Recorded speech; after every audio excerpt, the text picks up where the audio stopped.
No no no no no no no no no. ఏ నిమిషానికన్నా ఏదైనా జరగచ్చు అంటారు కదా, అది ఇదేమో. మార్నింగ్ నుంచి అసలైతే బర్త్డే రోజు స్నానం కూడా చేయకుండా ఉన్నాను. ముందు వీడియో పెట్టుంటా, ఎవరైనా చూడకుండా ఉంటే చూసేసి వచ్చేయండి. ఆ వీడియో దేవుడు ఏమన్నా చూసాడేమో. నువ్వు ఎందుకమ్మా బాధపడుతున్నావు అని మా ఫ్రెండ్ అయితే పంపించారు. మా ఫ్రెండ్ వాళ్ళ తమ్ముడు అయితే వచ్చారనమాట. కేక్ తీసుకొచ్చారు. సెలబ్రేషన్ మాత్రం చాలా బాగా జరిగింది.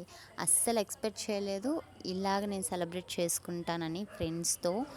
మా అమ్మకేమో కేక్ పెడితే వద్దు, నన్ను వీడియోలో తీయద్దండి అని చెప్పేసి ఒకే గోల. ఇంకా మమ్మీకి ఇష్టం లేకుండా వీడియోలో పెట్టడం నాకు ఇష్టం లేదు.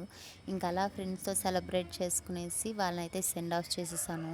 మీరైతే మన ఛానల్ సబ్స్క్రైబ్ చేసుకోకపోతే సబ్స్క్రైబ్ చేసుకొని అయితే చూడండి. నెక్స్ట్ ఇయర్ బర్త్డేకంతా మన ఛానల్ సక్సెస్ అయిపోవాలని మనస్ఫూర్తిగా కోరుకుంటున్నా. ఆ దేవుడికి వినపడేలా చెప్తున్నా. మీరు తినండి. Bye bye.